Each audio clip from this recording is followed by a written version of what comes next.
Welcome to the Tech Talks Daily Podcast, where you can learn and be inspired by real-world examples of how technology is transforming businesses and reshaping industries in a language everyone can understand. Here is your host, Neil C. Hughes. Welcome back to the Tech Talks Daily Podcast, and today I want to take a slightly deeper dive into how technology is transforming an industry. Rather than just quickly talk about a new solution and a business and how technology is transforming that business or an industry, I wanted to do something a little bit different and spend a little more time by diving deeper into a particular subject.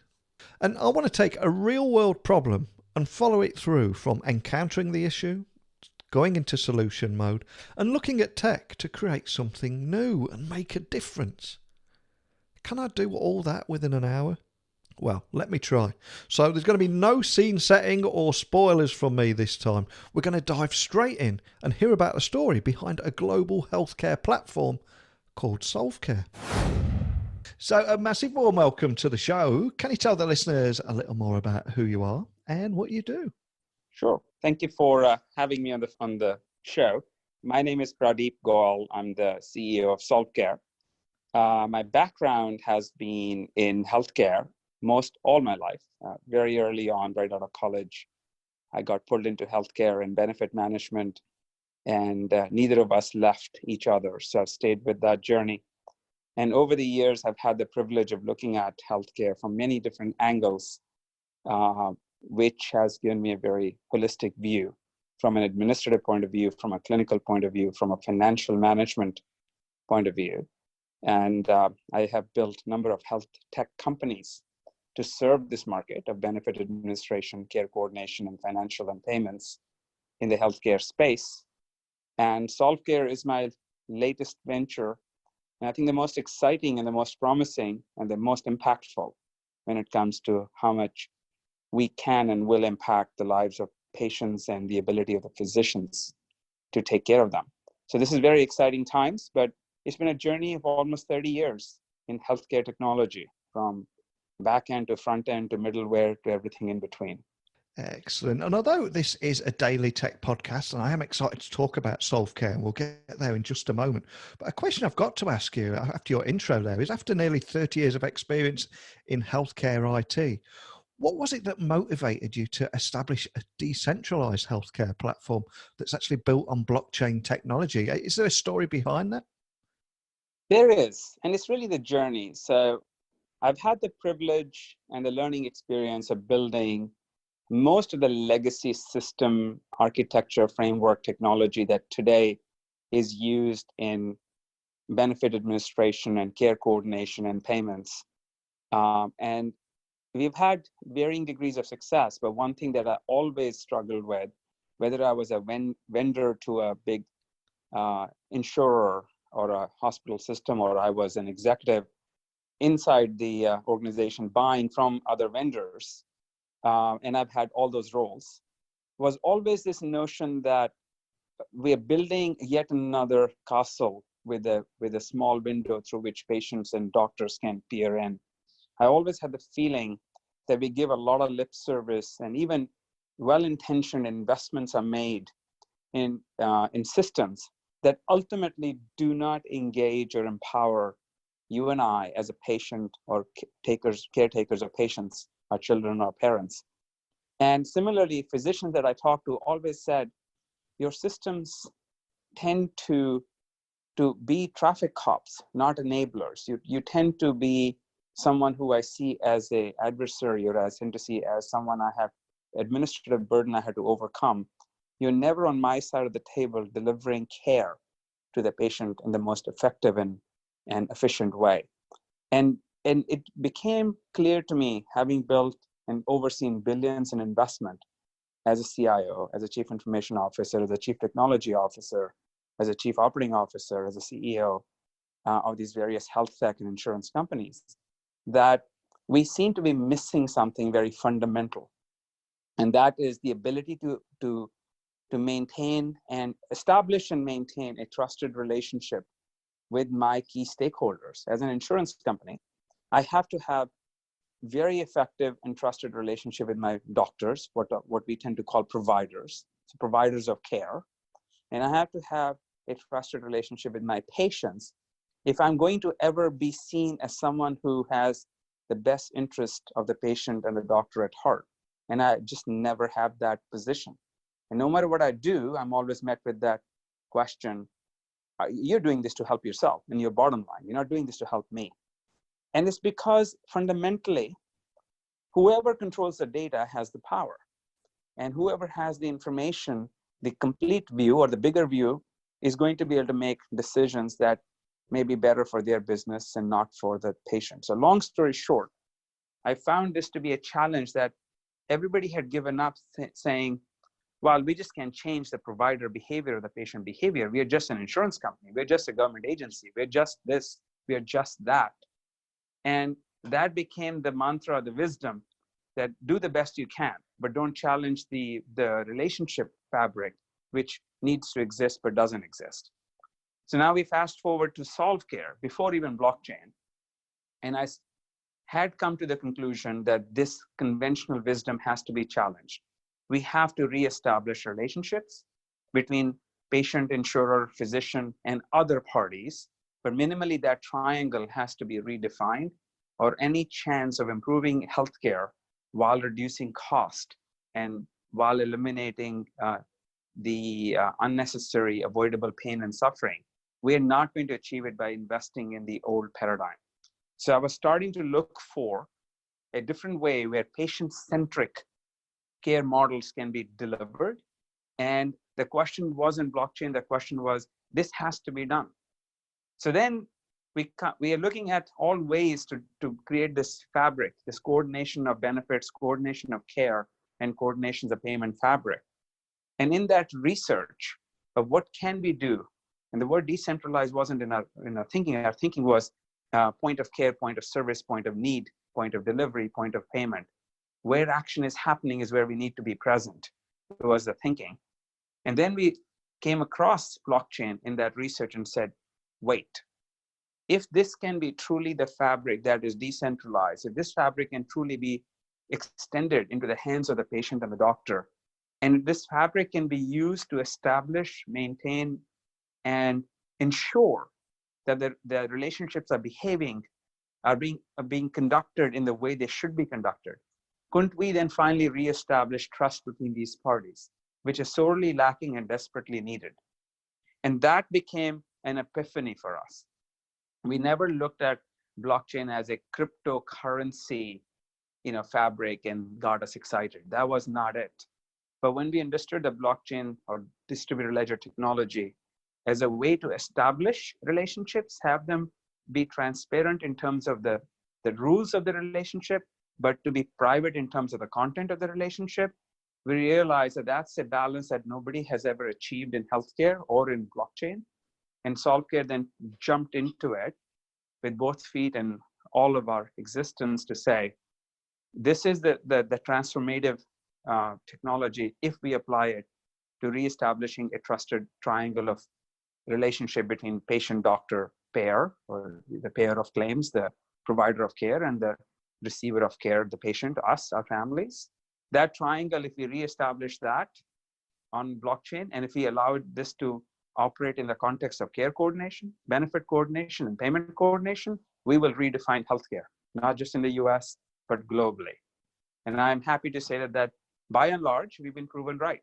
Our clients and our physician partners and our consumer partners see the difference in that we are already making into the fundamentally for them. So blockchain was an answer to a problem, but not in its native form. We had to adapt it, and we had to build a full platform that uses the native capabilities of blockchain, but that's not enough. We had to layer in a lot of additional functional and architectural capabilities to actually build the platform that healthcare can use. But blockchain is actually the foundation of it.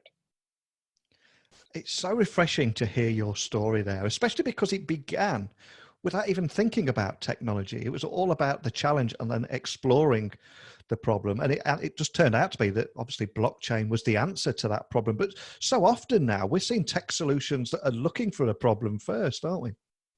I mean, it happens in every technology, right? Yeah. Every technology advance, the visionaries come up with a technology capability and then they try to turn it into market solutions. And it does feel always like there is a solution searching for a problem.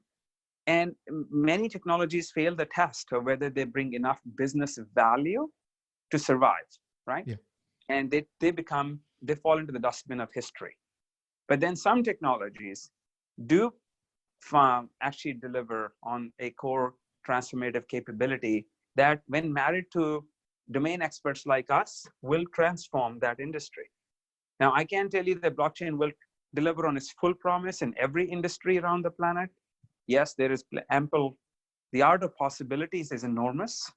But what I can say is that the way we are deploying blockchain in healthcare, one, it is truly meeting the needs of healthcare stakeholders.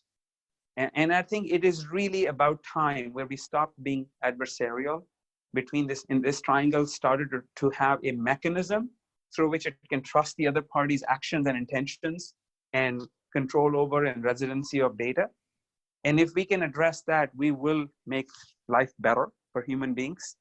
And it doesn't matter to me whether we are in a fully insured model or a employer-sponsored healthcare model or a government-sponsored single-payer model or a self-pay model of patients, and all those models exist in different formats in different parts of the world. It doesn't matter, because we are fundamentally changing the way the healthcare is administered, coordinated, and paid for. And we can adapt that to each model of risk management and care delivery. That doesn't really matter, because we're changing the foundation of how that model is built and operated. So I'm excited about not just the possibility, but the proof.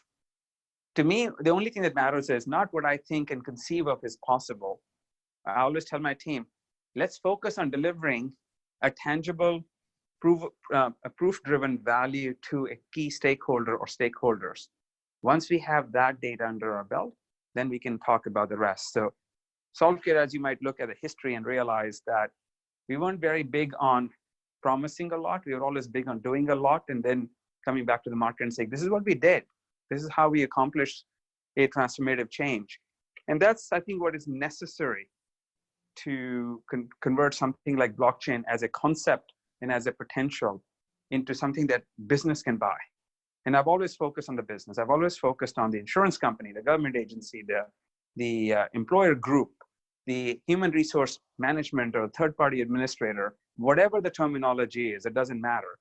There is always an entity that is very keen to drive better outcomes of healthcare, better results of healthcare, while managing cost and avoiding waste and abuse. And there's always a party that actually benefits from you and I as patients or caretakers being healthier or getting out of illness state faster, right? So find those parties that actually have the right business and principled objectives, which is a vast number of healthcare organizations on the planet are trying to do exactly that, and then work with them to deliver a real solution they can buy and pay money for.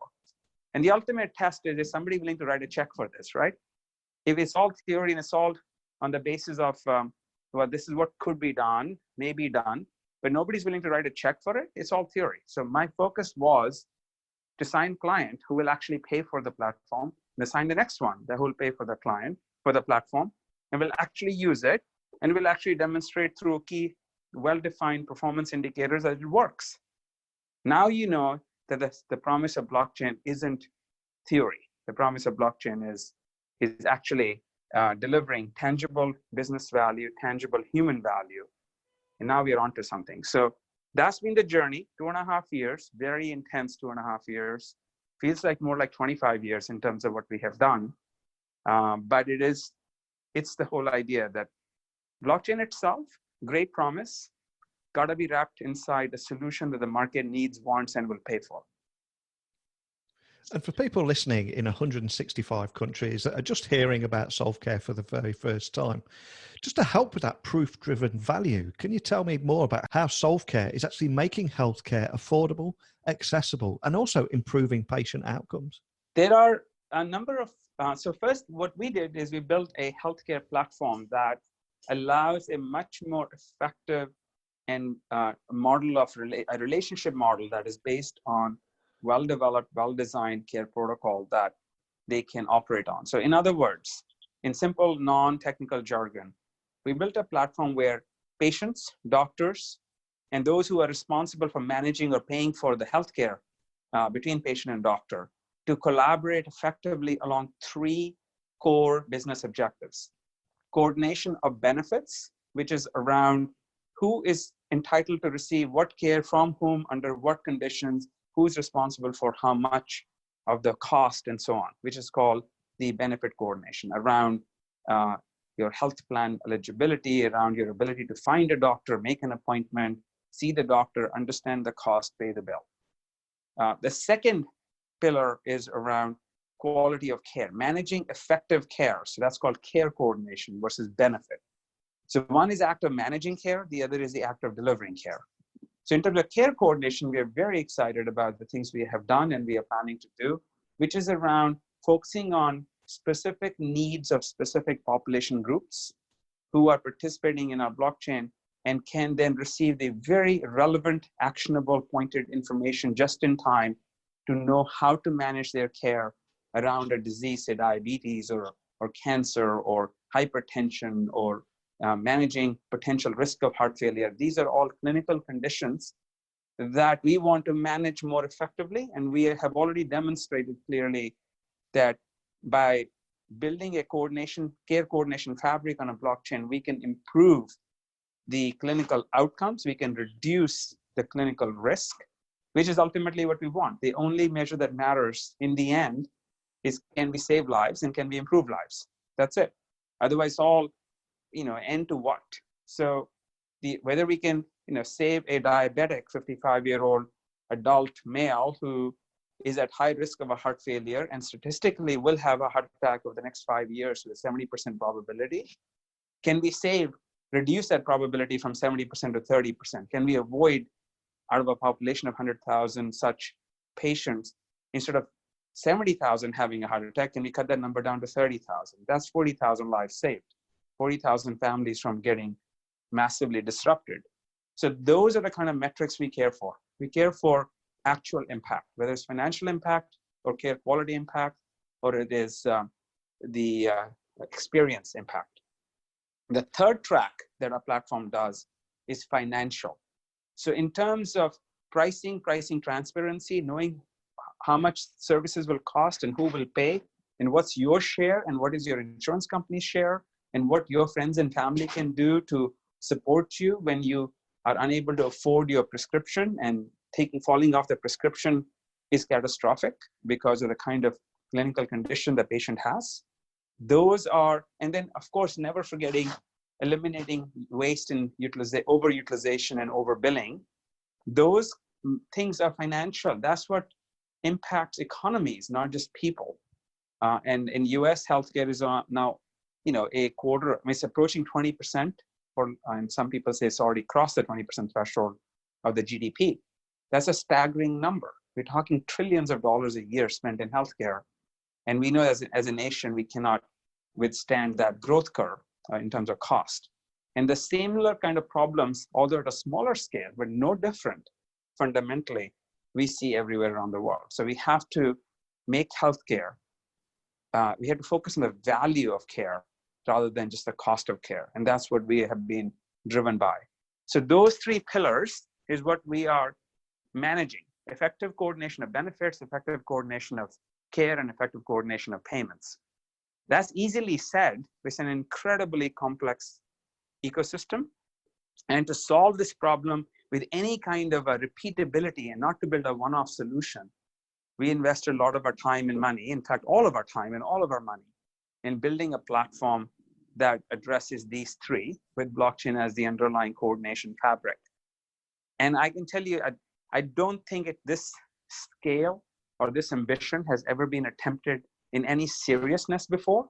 And I don't know of any case where this has actually been accomplished to any level, approaching what SolveCare has done. And this is not an info commercial of the company. I'm just incredibly proud of the fact that we can take on the problem from a financial perspective, a care quality perspective, or a benefit coordination perspective, and we can deliver value. And that's one of the reasons you're hearing about SolveCare growing rapidly around the planet, because it's only in our inability to communicate a platform that hinders us, in the sense that if we cannot help a client understand how we can help them, it's only because we didn't communicate effectively enough. Because there is not an insurer or a hospital system or a pharmaceutical company or an employer group or a government agency that will not benefit from the use of a platform like ours. And I'm not saying we'll be the only platform. I'm not arrogant enough to think that we are the only platform that'll achieve this.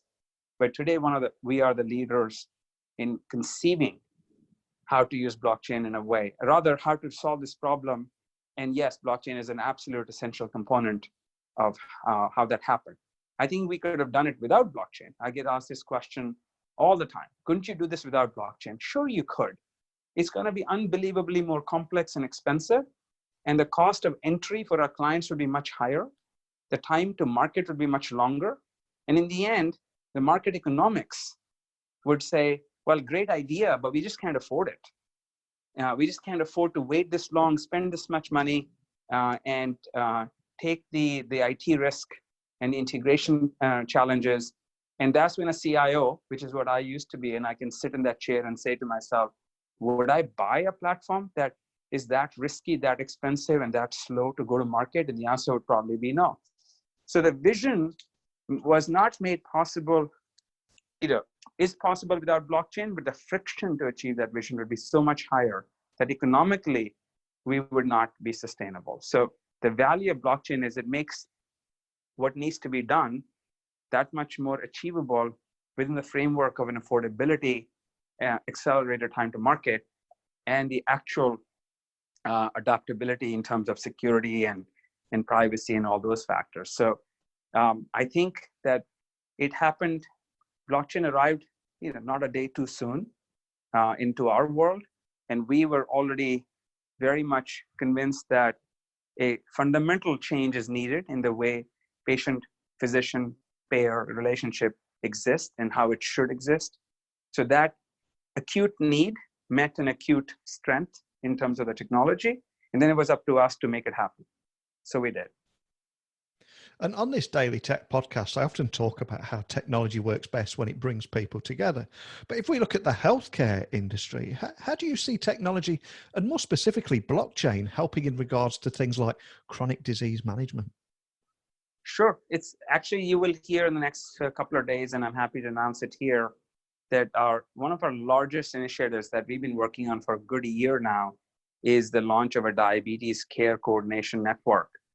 And this network is unique in the sense that it actually seeks to bring together the patient and the patient's family, what we call their care circle, as well as physicians and specialists, as well as case managers and care coordinators sitting on the administrative side, together on a single chain that allows them to effectively coordinate diabetes care around proven evidence-based guidelines, which means that everybody is singing from the same sheet of music. The patient understands what is a recommended care model by the neutral, accomplished clinical body, let's say American Diabetes Association or the Korean Diabetes Association, who have, through their studies and their clinical expertise, said, this is the way diabetes should be managed under these conditions.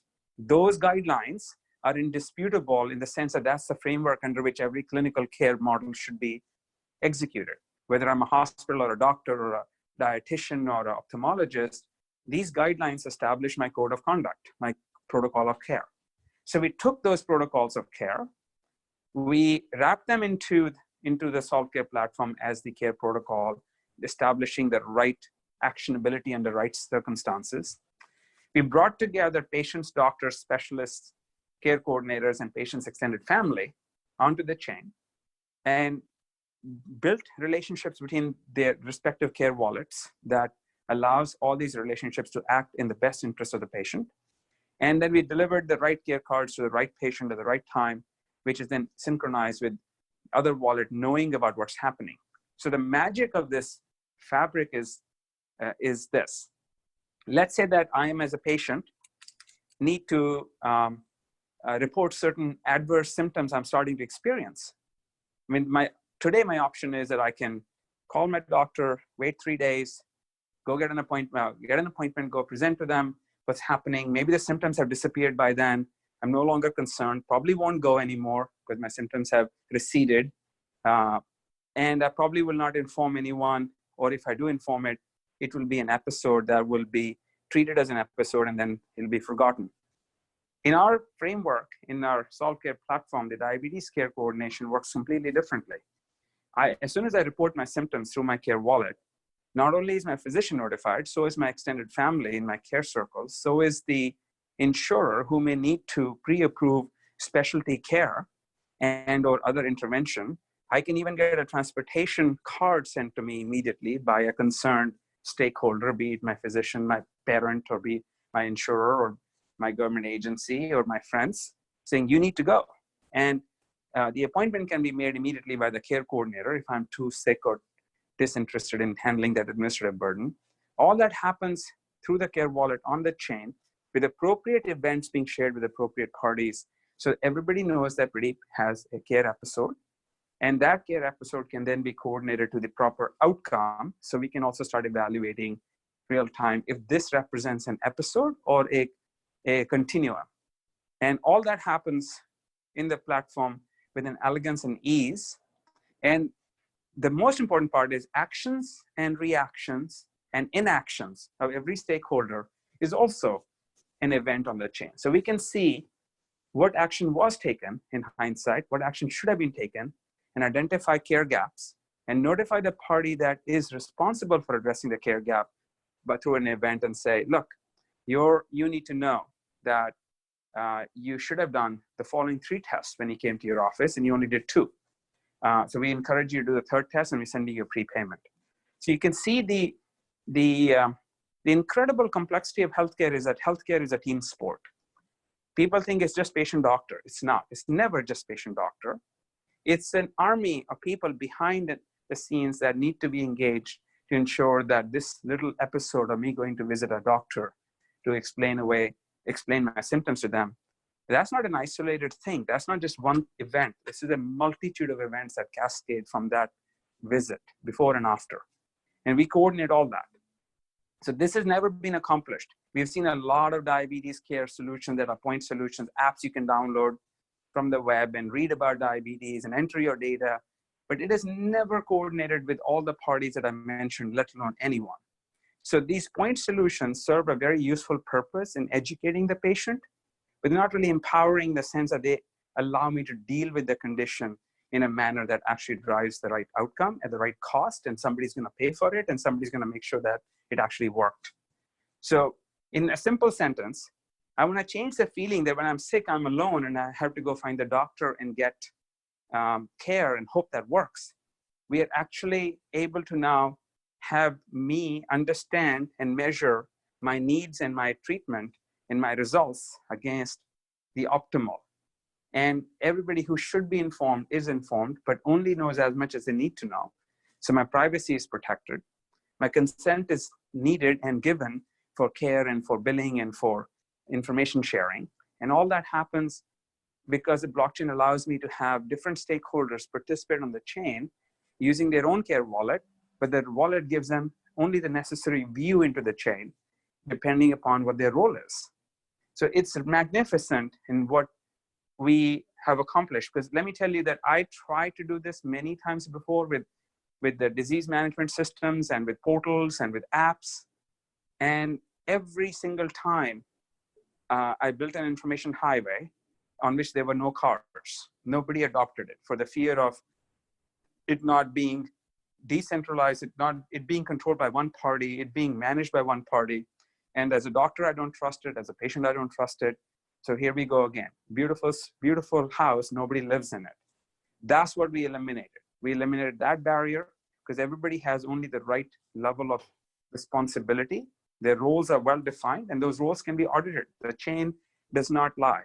It can be audited to make sure that everybody acted in the best interest of the patient.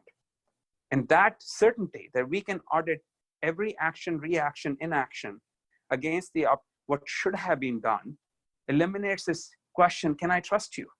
Yes, you can, because my actions and inactions are immutably recorded on the chain.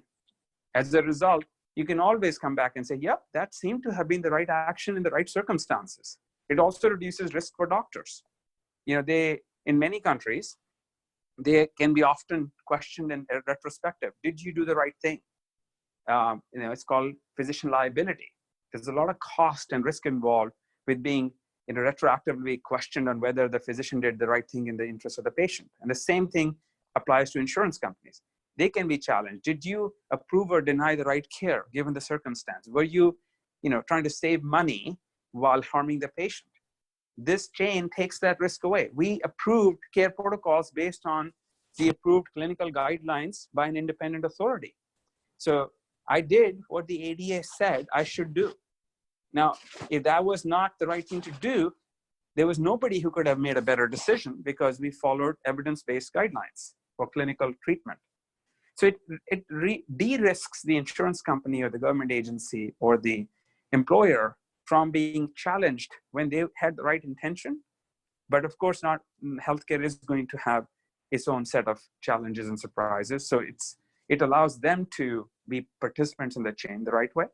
It allows the physician to know what to do at the right time and do it. And it allows the patient to understand what they should be getting and what they're not getting. And the chain allows us to trust each other in a manner that simply does not exist today. And when I was researching you guys, I also came across the Personal Healthcare Coordinator Care Wallet, which is also available on the SolveCare platform. So can you tell me a little bit more about that wallet, what its distinctive features are, and how are users going to benefit from it? So the wallet is the personal health coordinator that connects to the chain. So this is the single most powerful innovation that we have developed to really make blockchain real for people. You hear this all the time. Well, blockchain is something that people can't touch and see. So how are they going to ever get excited? How will they ever understand? How will the adoption happen? The answer is our answer, not the only answer, but our answer is Care Wallet. So the Care Wallet is the app through which the blockchain and its capabilities and its coordination fabric is realized, experienced, and interacted with. So it's a single product that allows every different role in the hands of the doctor.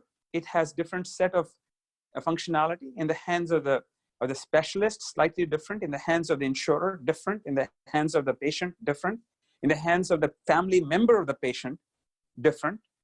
And that ability of the Care Wallet to adapt to the role, to the purpose of the blockchain node, if you will, is what makes this incredibly powerful. So one product that actually serves the needs of any and every blockchain participant is what Care Wallet is, and through which you experience the information exchange, consent and privacy and security management. You assert your rights and responsibilities as a role on the chain, be it the doctor role or the patient role or the coordinator role or the payer role or the regulator role or the auditor role, doesn't matter. There are dozens and dozens and dozens of roles, nurse role, Uber driver role, somebody who's going to transport me to the doctor, or the emergency medical technician in an ambulance. These are all different roles, and they join the right chain for the right reason, under the right conditions, and they interact with the chain through the Care Wallet. And what they can do is different. And that's done in the form of care cards. So when they join the chain, depending upon the role, they receive care cards, which allow them to interact with the chain in a very specific way. So it allows us to essentially have the same product in the hands of different roles, providing uniquely relevant, actionable information and capability. So that's Care Wallet. It is our front-end, user-facing product that allows. It's an app. Think of it as an app container. It's not just a single purpose app. It's an app that allows you to conform to the right role on the chain and to leverage the chain to its fullest extent in the form of available care cards. So this is an innovation that we are very proud of.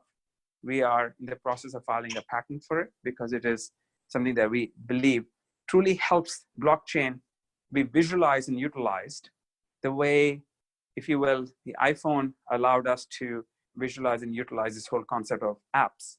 If we had no other, what would have been a mechanism for all these apps to exist and to be interacted with on a cellular network if we didn't have the smartphone capability on the front end in the hands of billions of people? So in many ways, Care Wallet is a software equivalent of a smartphone built specifically for healthcare to interact with our platform on which most every healthcare model can be established and deployed and configured. Fantastic. And I'm glad you mentioned Uber a few minutes ago, because I also believe SolveCare is working with two of the biggest ride-sharing providers in the US. And by that, I mean Lyft and Uber. And by that, I mean Lyft and Uber Health, to provide a non-emergency pre-approved transportation for patients to healthcare providers too. So can you tell me a little bit more about those partnerships and why it's so important to provide those kind of services to your users? So yes, we are working very closely with both of them. They are both incredible partners to us. And what we are able to bring is their on-demand transportation services to healthcare delivery cycles. So if you think of it, why is transportation important to healthcare? It is very important. Patients need to get to care, or the care needs to get to the patient. That we all understand. If I need to go see a doctor, I need transportation. Typically, when I'm ill, I'm unlikely to have the ability or it's even safe enough for me to drive. So more often than not, I'm going to rely upon a social structure, friends, family members, neighbors, to get me there. Or I'm going to rely upon emergency medical transportation, like an ambulance, to get me there. Those are my two choices. Either if I'm not, and if I shouldn't be driving, I need to find somebody who'll drive me, take a taxi if that's the worst case, or I'm going to call emergency medical transportation, an ambulance. And these are all fine solutions, but they are often the responsibility of the patient. What we did is we reversed the model. We said, why don't we think of transportation as an essential clinical component? So the same way as we have clinicians who review and my symptoms and diagnose my disease, and same way as we have health payment organizations who actually pay for my care, or pharmacy that writes pharmaceutical, provides the products I need to get well, I also need to think of transportation as a core clinical necessity. And in many cases, we have historical data, statistical data at population health level shows that transportation or lack thereof, both in a timely and affordability perspective, causes great pain and often exacerbates the clinical condition, which means that we are dealing with avoidable cost, avoidable human suffering around their disease conditions just because the right transportation was not available at the right time in a way that they could afford and use. So we started to ask the question, how can we improve the transportation, and how can we manage transportation risk or a lack of availability in a very proactive way? So when you think about care coordination and benefit coordination, we decided that transportation service should be coordinated as well. And as a result, we looked to the most innovative transportation services companies. And we, of course, realized quickly that Uber is a thought leader and Lyft is a market leader as well in that area. And they both have a focus on improving transportation for all, including patients. So we then took that capability, embedded that into the Care Wallet, but then we allowed the healthcare delivery system, be the insurance company, the employer, the hospital, the physician, the family members of the patients, to have visibility into when transportation is needed, how much it's going to cost, and allow parties most equipped to deal with the cost and administration of transportation to deal with it. So now, the example of this is very simple. How it actually works is very elegant. Let's say that I am in my mom's care circle, and she makes an appointment with her physician to go see the physician in 3 days' time, because she has just reported through the Care Wallet certain symptoms that concerned her, and that now concerned me as well. And the physician has responded by saying, here is an appointment card, come see me. I know that if she is having debilitating back pain, I don't want her driving. And I also know that she probably, will be concerned about the taxi ride being $40, $50 to back and forth. So as a son, I can step in and issue her a ride card through the Care Wallet using Solve tokens, if you will. And that ride card is essentially a prepaid card that allows my mom to go. And the card is specifically designed to pay for the ride from her home to this particular physician's office and back. So I know exactly how much I need to sponsor in terms of cost of care. Her physician knows that she has a ride card, which means the likelihood she'll show up is much higher. So he has a greater assurance of the patient showing up, so their time is not wasted. And to some degree, the insurance company, if they are willing to reimburse part of that cost to me or to her, is notified that this ride card is being utilized to get her to the doctor and back. It's a simple case. There are many more complex cases around recurring chronic disease management and appointments and cost sharing. But what we did was we took the simple, not simple, but the powerful capability of Uber and Lyft and wrapped it into a care coordination flow, what we call a care journey. We use this term internally all the time. How can we improve the patient's care journey? This is kind of a question we ask ourselves 1,000 times a day. And one of the ways we can improve care journey of the patient is to make the journey to the doctor easier. So that is where we come from. But once we built that capability, doctors, hospitals, insurers, employers started to say, wait a second, this is great. I can offer this as a benefit to my patients, to my employees, to my insured population, to my citizens, based on need and age and severity of the condition, distance between patient and doctor's office, and the frequency of visits, and on and on and on. And now you can see it becoming a really powerful consideration when somebody does what's called benefit plan design. When somebody's figuring out what kind of benefits you can offer our employees next year as part of the healthcare, or what kind of benefits and offer all my elderly population living in my city, state, or country, or what kind of offer I can give as a hospital to my patients to have better experience walking in to my facility. All those people are looking at this capability as a necessary and important part of clinical care delivery. So, long answer to a short question, we are rethinking the patient care journey and including managed, shared, monitored, and cost subsidized transportation is a hugely important enabler. And in government programs like Medicaid, that's already the case. Medicaid offers transportation services to its patients already, but it's done in a very inefficient way. It's very clumsy. It's very administratively burdensome. Sometimes the cost of managing the ride can cost more than the ride itself. So we are also fixing that issue. In the government space, there is a lot of overutilization of transportation benefits.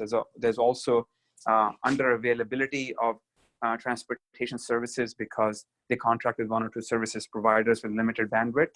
So what Uber and Lyft are doing are changing the dynamic, and we are delivering that dynamic, that more readily available transportation in a fully coordinated way as part of care delivery. So that becomes very powerful. End result, less missed appointments, better care, better patient experience, and lower cost. And it's also worth highlighting that SolveCare has expanded incredibly quickly since you established the company in, I think it was early 2017, because you've recently moved your global headquarters to Singapore and also opened additional regional offices in South Korea. So I've got to ask, why is Asia such a priority market for SolveCare at the moment?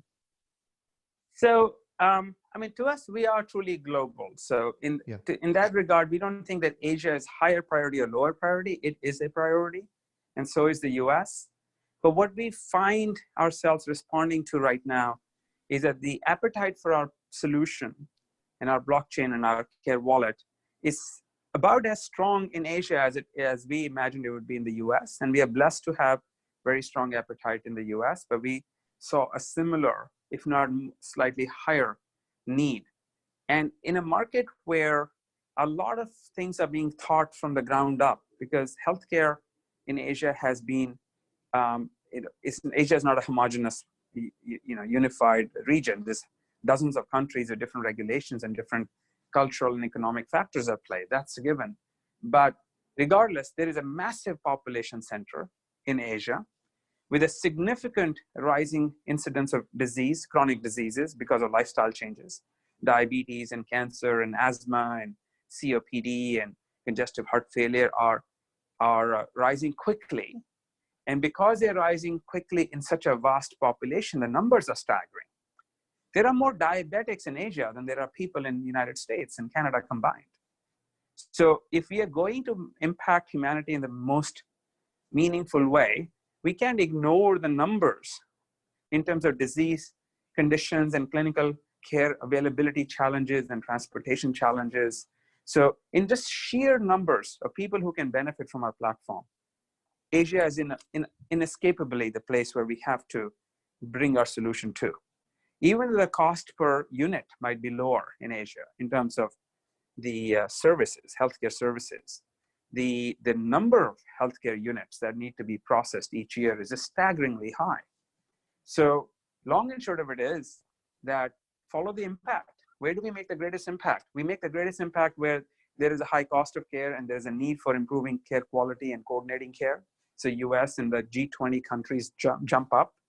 When you look at the human impact in terms of number of people affected, Asia is obviously gonna be even larger than US. So the two factors that were driving our decision was, one, the number of people who can benefit from the use of our platform, whether they are self-insured or employer-insured or government-insured or insurer-insured, doesn't matter.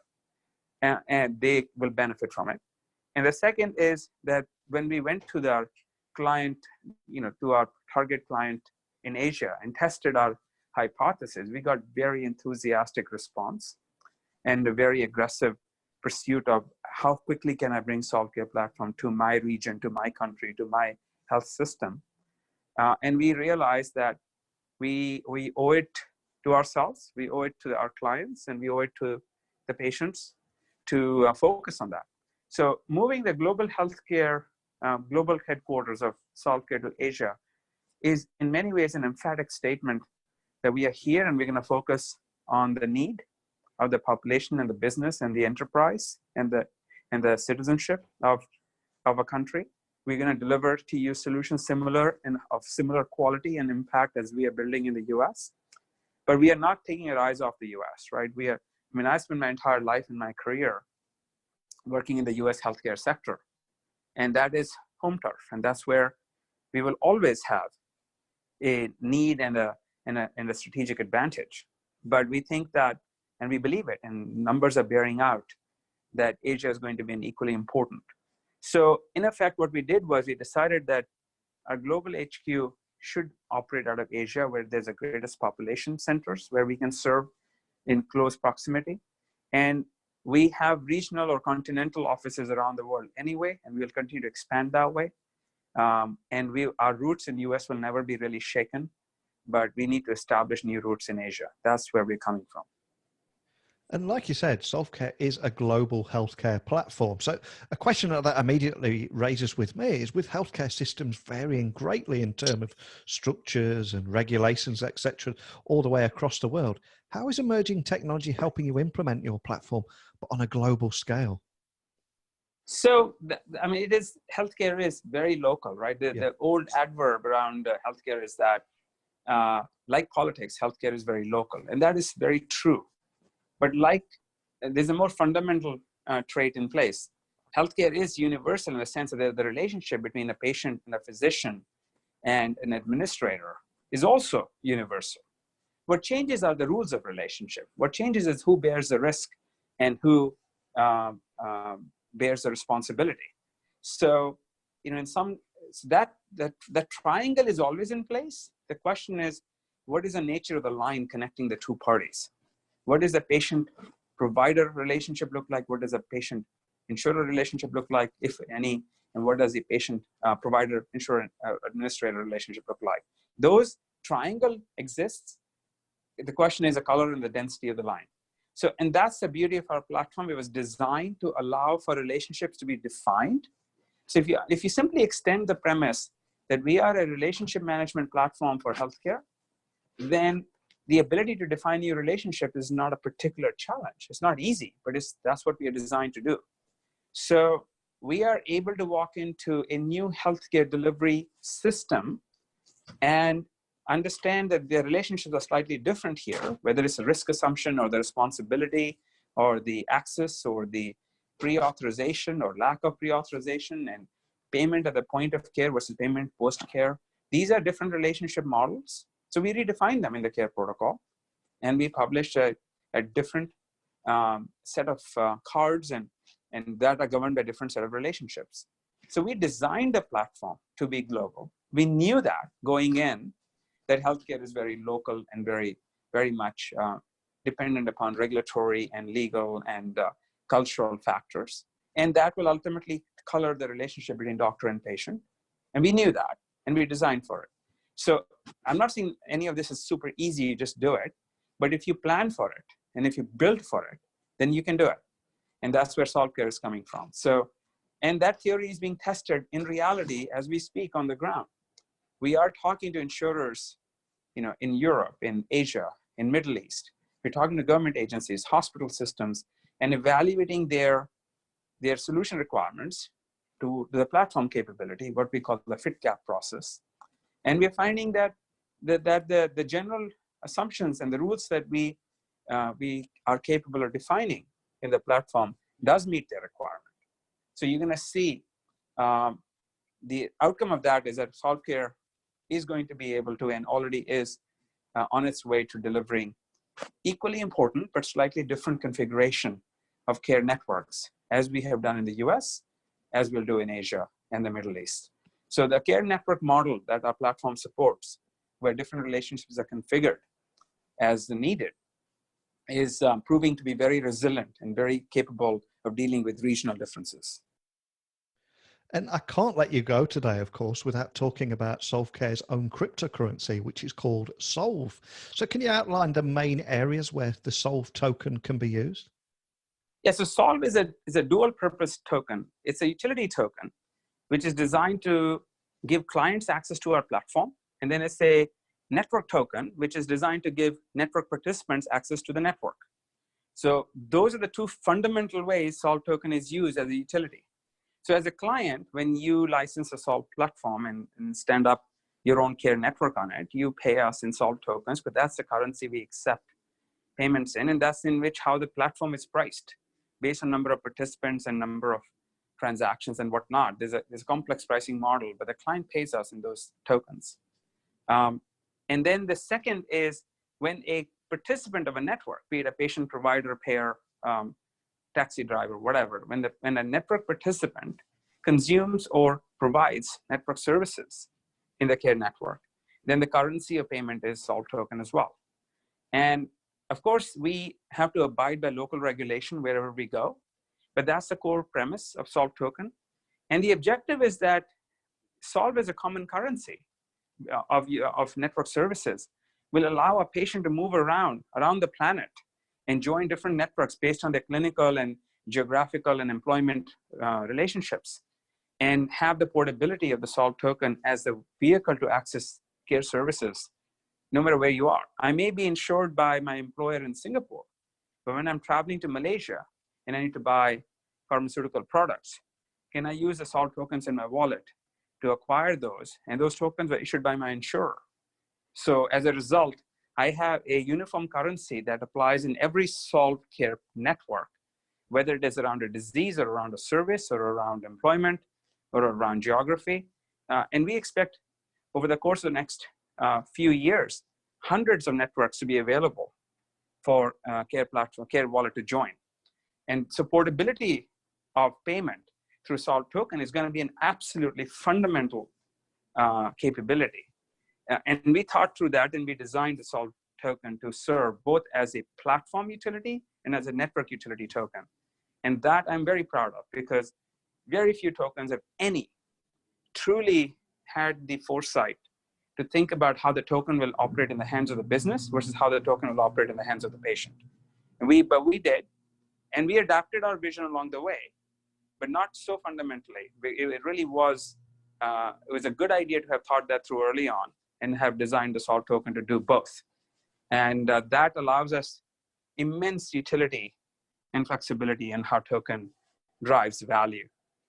And I think we discover new use cases practically every week where the token brings additional value. But we are also cautious in making sure that we don't run afoul of any cryptocurrency laws. And there is certainly there's a need to be cautious both by us and by our clients. But the value of token is absolutely indisputable. Now it's only a question of working our way through enough different network configurations to truly demonstrate what the power of a digital asset would be when applied in the form of care delivery, in the context of care delivery. So looking towards the future then, what's the future look like for SolveCare? Is there any particular part of the sector that you're eyeing up for partnerships, or any teasers that you could possibly leave us with today?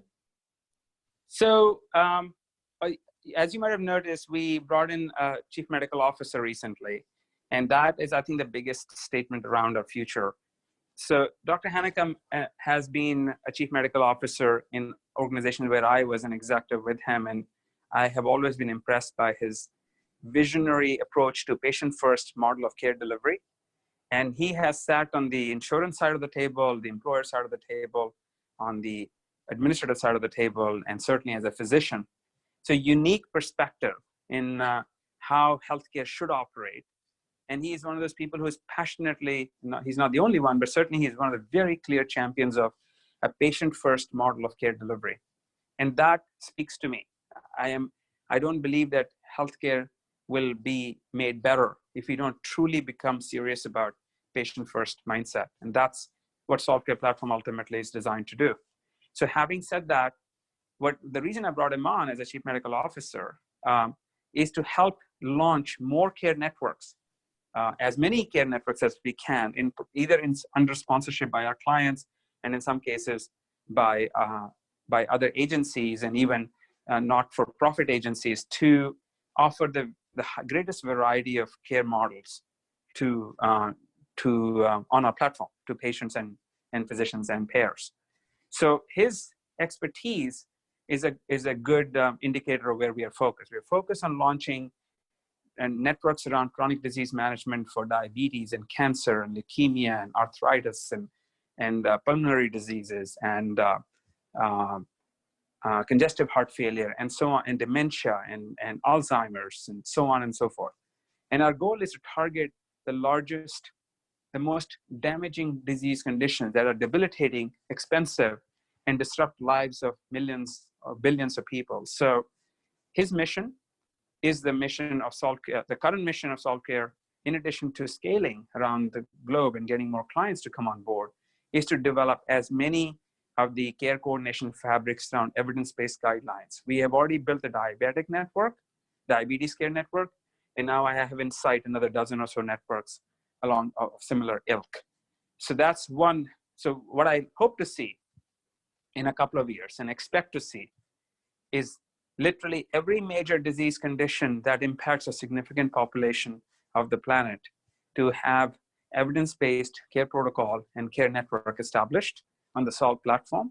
And then a care wallet holder, regardless whether they live in Tanzania or in California, to be able to access the right network through their care wallet. That is where we are headed, because the economic value of that is great, but the human value is staggering.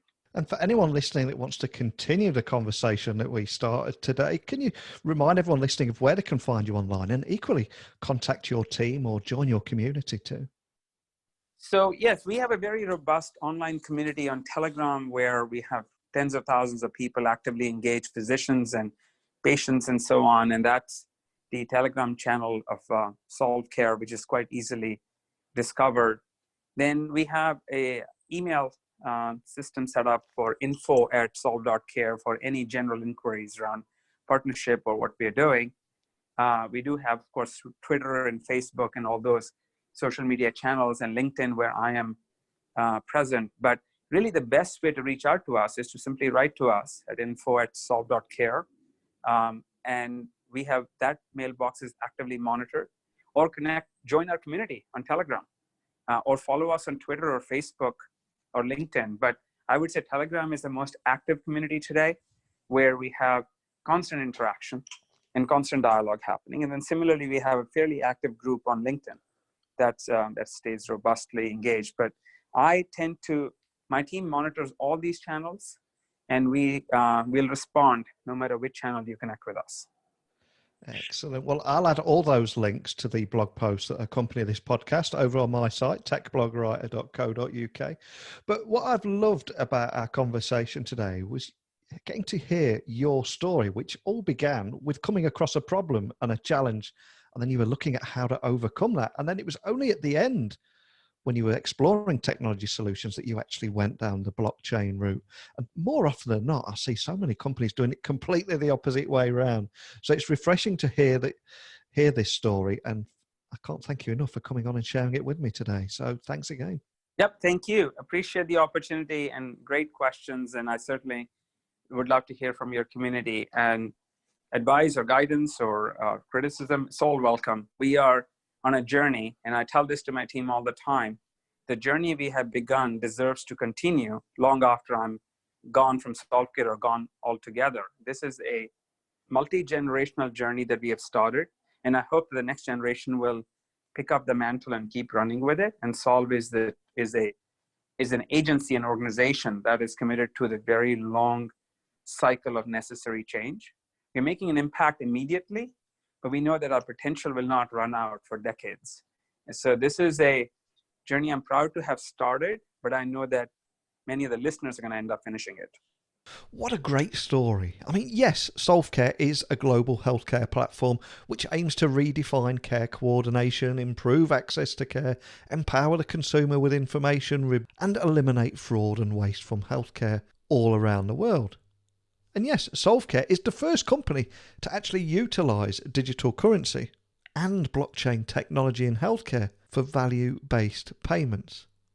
And yes, SolveCare is the first company to utilise digital currency and blockchain technology in healthcare for value-based payments. But it's so important to strip all that back and go back to the beginning. Because that story of trying to fix a problem and implementing the technology later is a crucial step that so many miss, and why we do see so many different solutions out there that are looking for a problem.